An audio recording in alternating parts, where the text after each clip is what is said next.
Audio Jungle.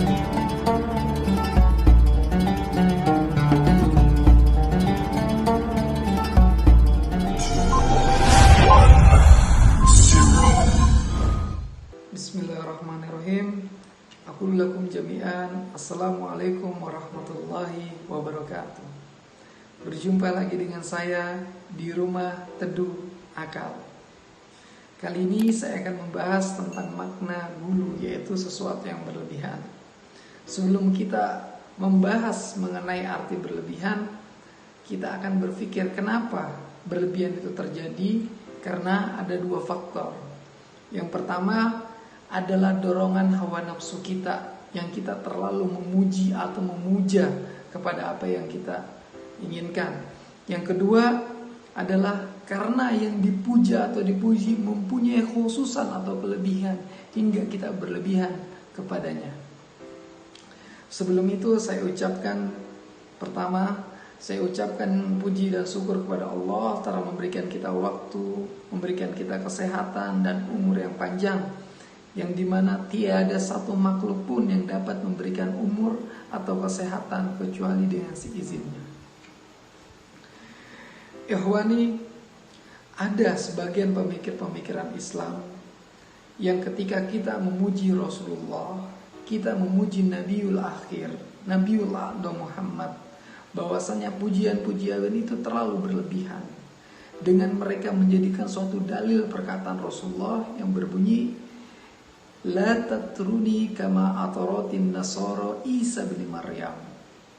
Kata Rasulullah, wahai umatku, janganlah kalian menjadikan diriku sebagaimana kaum Nasara menjadikan Isa bin Maryam.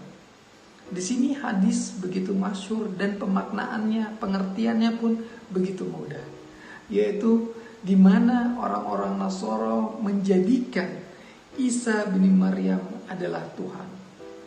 Apakah ketika kita memuji Rasulullah, apakah ketika mengagungkan Rasulullah kita mensetarakan Allah dengan Rasulnya, atau kita menaikkan derajat makhluk yaitu Rasulullah kepada Sang Khalik? Na'udzubillah, pemikiran kita tidak ada sedetik pun atau sekecil apapun kita mengagungkan Rasulullah kemudian kita mensetarakan derajat Rasulullah dengan Allah. Keagungan Rasulullah adalah hal bukti bahwasanya beliau adalah makhluk terbaik. Beliau adalah makhluk yang begitu mempesona dalam kehidupan seluruh alam manusia di langit dan di bumi. Karena itu semua tindak-tindakan yang dilakukan oleh Rasulullah adalah cerminan bentuk kasih sayang dan kebaikan. Bahkan kita umat sekarang yang tidak bertemu dengan Rasulullah, ya mungkin kita tidak melihat akhlak Rasulullah dengan kasat mata, atau kita melihat dengan mata kita sendiri, tetapi kita percaya bahwasanya Al-Quran, di dalam Al-Quran tiada sedikit pun kesalahan.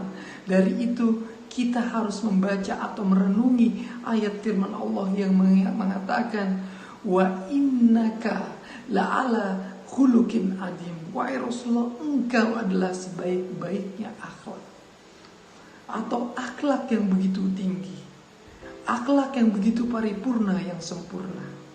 Dari situ menjelaskan bahwasannya Rasulullah adalah makhluk yang begitu mulia, yang dipuji oleh penciptanya sendiri.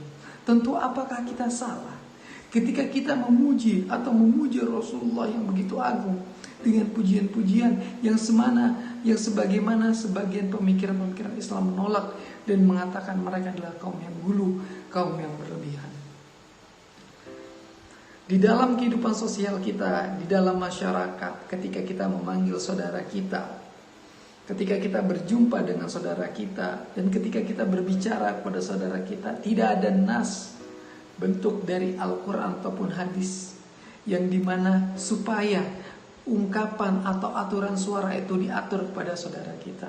Tetapi ketika kita berhadapan dengan Rasulullah, Allah memberikan adab yang baik untuk kita ketika kita berbicara dengan Rasulullah.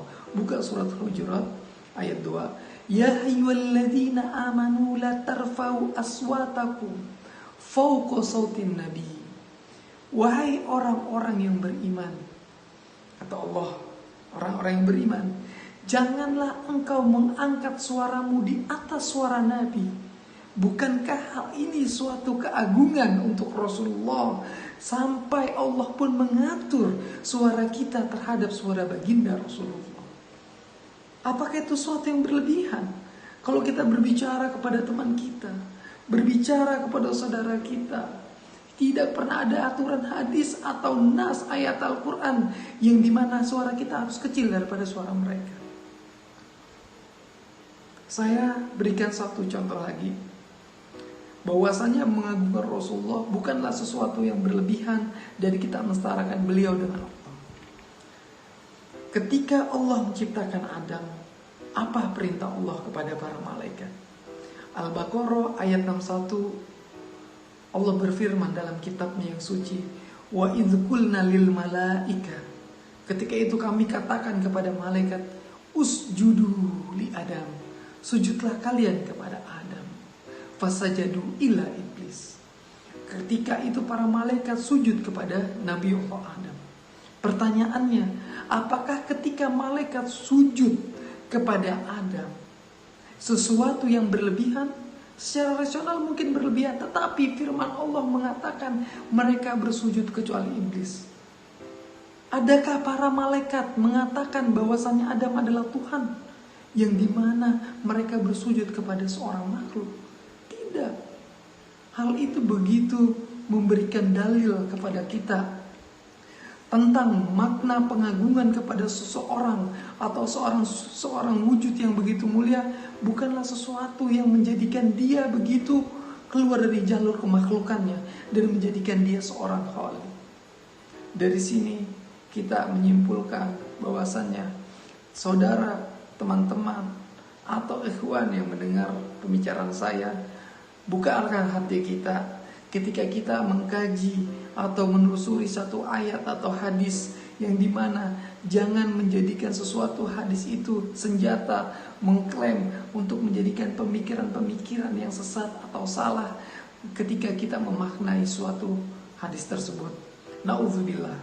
Akhirul kalam. Assalamualaikum warahmatullahi wabarakatuh.